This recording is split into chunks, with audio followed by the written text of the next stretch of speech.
Muy buenas noches, profesor. Mi nombre es Gabriel Andumo Gallarde, cursante de lo que es la física sección E.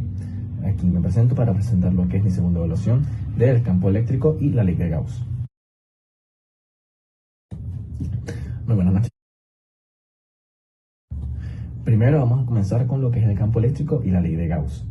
¿Cómo se une eso? Ok, el campo eléctrico es un campo vectorial en el cual una carga eléctrica determinada, Q, sufre los efectos de una fuerza eléctrica, F. Se representa con mediante líneas mediocampos y la magnitud del campo eléctrico se mide en newtons por coulomb, N sobre C. La dirección del campo eléctrico se indica por las líneas de campo eléctrico que salen de las cargas positivas y terminan en las cargas negativas de esta misma. Como se puede ver en los dibujos aquí puestos en la lámina, si nosotros nos fijamos, están diferentes imágenes en las cuales las cargas positivas terminan en las cargas negativas. Y así van sucesivamente. Ok, campo eléctrico debido a cargas puntuales. ¿Qué es esto? El campo eléctrico creado por una carga puntual viene dado por 4 diferentes tipos de fórmulas. El campo eléctrico total creado por un conjunto de cargas es la suma de los campos eléctricos creados por todas las cargas. El campo eléctrico creado por un conjunto n de cargas es, por tanto, aquí vemos los diferentes tipos de fórmulas las cuales poseen el campo eléctrico.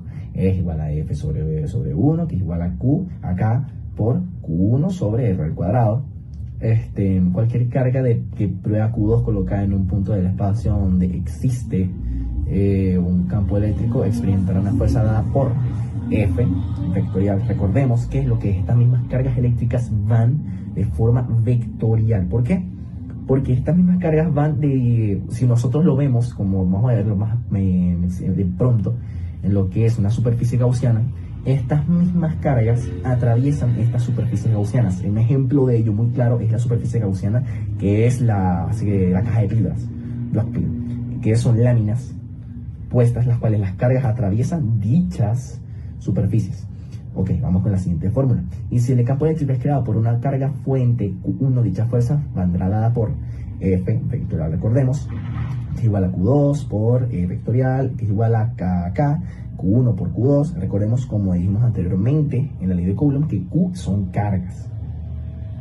Sobre R al cuadrado, R podemos decirlo como distancia, y por U vectorial. Ok, el campo eléctrico debido a distribución de carga. Para calcular el campo eléctrico de una distribución de carga se puede utilizar la ley de Coulomb. Aquí es donde la ley de Coulomb y la ley de Gauss se enlazan. ¿Por qué? Porque para calcular el campo eléctrico, recordemos que el campo eléctrico por distribución de carga, recordemos que tenemos que utilizar la ley de Coulomb. ¿Cuál es la ley de Coulomb? Esta misma que está aquí puesta en lo que es la diapositiva. E vectorial, que es campo eléctrico, que es igual a K integral de la distribución de la carga, Q, por eso digo que Q es carga, sobre R al cuadrado. Recordemos que Coulomb tenía una relación con lo que es la distancia en referencia, la distancia al cuadrado en referencia a lo que es dichas cargas, por R. Flujo del campo eléctrico. Aquí es donde enlace, en donde yo relaciono lo que dije anteriormente con las superficies gaussianas, con lo que aparece en la imagen.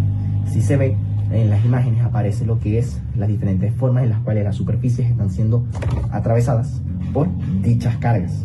El flujo eléctrico o flujo del campo eléctrico, phi E, es una magnitud escalar que representa el número de líneas del campo eléctrico que atraviesan una determinada superficie. Estas superficies pueden ser esféricas, cilíndricas y Bloch-Pilz, que son superficies gaussianas, son superficies adecuadas para lo que es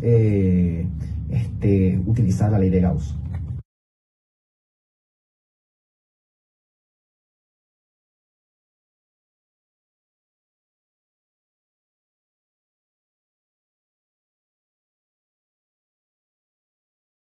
Vamos con lo que vamos, realmente. Ley de Gauss. El flujo eléctrico que pasa a través de cualquier superficie cerrada, importante, tiene que ser cerrada, es igual a la carga total encerrada por esa superficie.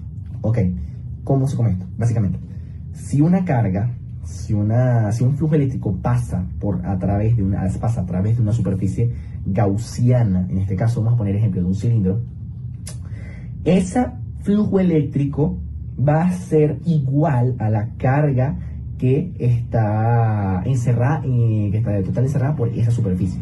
Recordemos que si el flujo eléctrico atraviesa el cilindro, esa misma carga va a ser igual a la que está encerrada porque fue encerrada por esa superficie.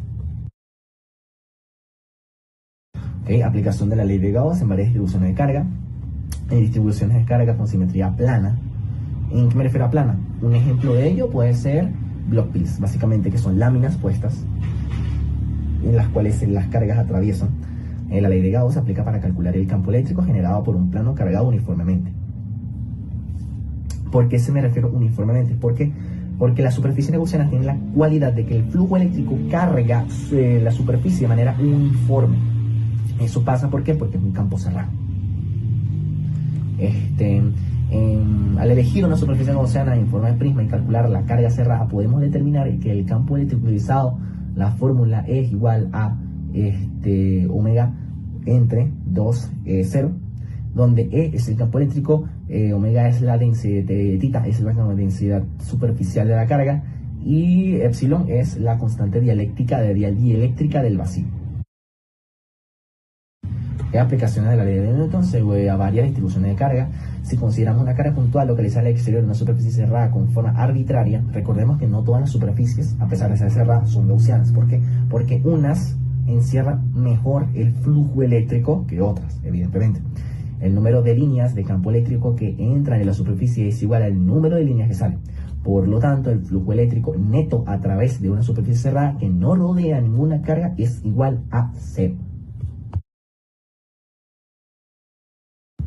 Ok, lo que es el campo eléctrico, el campo magnético tiene muchas similitudes entre sí. De hecho, cuando se juntan es campo electromagnético, que es una de las fuerzas fundamentales de la física. 4 fuerzas fundamentales de la física existen en el universo: la gravedad, el electromagnetismo, etc. Que son las fuerzas que sostienen el universo. Ok, están varias similitudes: fuerza a distancia, ambos son fuerzas que actúan a distancia sin contacto. Esta relación entre campos, un campo eléctrico cambiante genera un campo magnético y viceversa. Luego, la parte de los polos es exactamente igual que el campo eléctrico y que el campo magnético. Cuando son iguales se repelen, cuando son distintos se atraen. Es lo mismo. Y partes de una misma fuerza. Básicamente, una convive con otra, suman de la mano.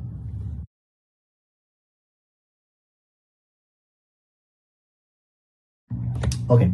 Vamos con las diferencias entre el campo eléctrico y el campo magnético. No son iguales, pero tienen similitudes.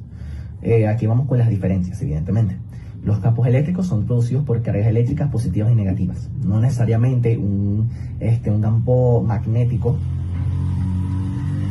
tendría que ser producido por cargas positivas y negativas.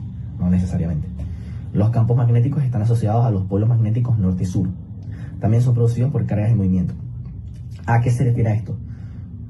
Una diferencia grande entre lo que es el campo magnético y el campo eléctrico es que, por ejemplo, en el campo magnético tiene que estar norte-sur, positivo y negativo, en opuesto, por norte-sur. Ejemplo de eso es la Tierra, evidentemente. Más sin embargo, en el campo eléctrico no necesariamente tiene que estar norte-sur, izquierda-derecha, no necesariamente. Puede estar uno aquí y uno aquí, evidentemente. Es muy X donde estén, siempre que haya flujo eléctrico, evidentemente. La naturaleza de la fuerza eléctrica versus magnética son distintas. La naturaleza de la fuerza, el alcance desde el campo eléctrico es ilimitado y el magnético depende de la fuente. ¿Cómo creer que depende de la fuente? Un ejemplo claro de lo que es el campo magnético es un imán. Un imán depende de lo que es un imán. Básicamente tiene una fecha de caducidad. Un imán no va a durar toda la vida con el mismo magnetismo que este mismo genera. Recordemos que un imán genera cierto magnetismo debido a las propiedades que tiene y la aleación que ellos tienen. Dependiendo del tipo de aleación y cómo esté hecho, va a durar más o menos. Por eso es limitado. Mientras un campo eléctrico, mientras tenga electricidad. Ahora vamos por la parte B. En el interior de la esfera, R menor que R. Pasos, elegimos la superficie gaussiana nuevamente aquí. Esto se hace exactamente lo mismo, pero en vez de ser hacia adentro, hacia afuera es hacia adentro. Aplicamos la ley de Gauss, sustituimos en la parte del área lo que es el área de lo que es la esfera, calculamos el flujo eléctrico y determinamos la carga cerrada. Lo mismo. Ok. Ahora vamos con el quinto paso, resolver el campo para resolver el campo eléctrico, la superficie E, el campo eléctrico E por 4 pi r al cuadrado, que es igual a 0 sobre epsilon de 0, que es igual a 0. Esto implica que la magnitud del campo eléctrico en el interior de la esfera es 0. ¿Qué nos dice esto? Nos dice que en el exterior de la esfera, R mayor que R, la magnitud del campo eléctrico es E, que es igual a KR2Q. Y en el interior de la esfera, R menor que R,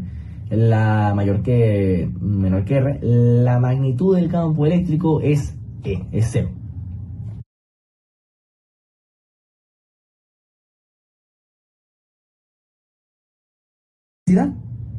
Va a seguir fluyendo.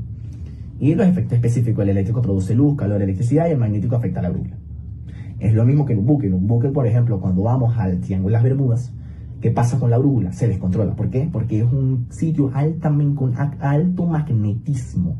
En lo que ese sitio está concentrado por un alto magnetismo. ¿Por qué? Por una deformación en la parte de la Tierra, la cual la hace más cóncava. Por esa misma razón, es lo mismo que si fuéramos a lo que es a la fosa de las Marianas, que también ahí mismo se ocurre lo que es un efecto de magnetismo muy fuerte. Porque el sitio está cargado, muy cargado magnéticamente. Ok, ahora vamos con el ejercicio de la ley de Gauss. Una esfera conductora sólida de radio R posee una carga total más Q, distribuye uniformemente su superficie. Utilizando la ley de Gauss, determine la magnitud del campo eléctrico en las siguientes regiones. En el exterior, esfera R, que mayor que R, y en el interior de la esfera R, menor que R.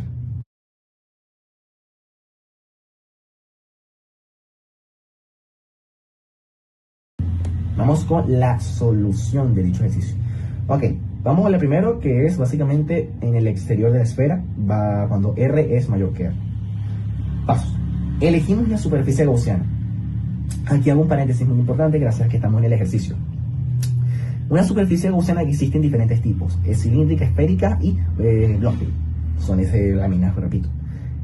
Si nos vamos geométricamente, cada tipo tiene un tipo diferente de fórmula, evidentemente. Ese tipo de fórmula, por ejemplo, el de la esfera, que el de la esfera en realidad es este que está aquí, 4 pi de r al cuadrado. Esa fórmula, geométricamente hablando, también se utiliza en lo que es en la ley de Gauss. ¿Por qué? Porque sin esa fórmula no podemos determinar el flujo como tal de lo que es el flujo del campo eléctrico, que es por este paso. Elegimos la superficie gaussiana según la fórmula de la superficie, en este caso una esfera. Calcular el flujo eléctrico, integral de flujo eléctrico de A igual a E, integral de distribución de A igual a E, por multiplicando lo que es la fórmula. A, recordemos que es el área de lo que es la esfera. Aplicamos la ley de Gauss, se aplica y determinamos, aplicamos la ley de Gauss, calculamos el flujo eléctrico y determinamos la carga cerrada. ¿Por qué tenemos que determinar la carga encerrada? Por la misma razón que, como dice la ley de Gauss, la carga encerrada es la que tenemos que calcular debidamente. Ahora resolvemos el campo eléctrico. El campo eléctrico también se ve afectado con lo que es el área de lo que es la superficie que nosotros elegimos, donde K es igual a 1 sobre 4 pi epsilon de 0. Despejando la magnitud del campo eléctrico, en este caso es E, es igual a 1 sobre 4 pi de epsilon de 0 por Q sobre R al cuadrado, que es igual a K, Q sobre R al cuadrado. Sencillito. Que es la constante de Coulomb. La dirección del campo eléctrico es radialmente hacia afuera si Q es positiva, y radialmente hacia adentro si Q es negativa. ¿A qué se refiere esto? Que dependiendo a que tenga el signo la Q, el campo eléctrico va hacia afuera o hacia adentro. Recordemos que el radio es la distancia.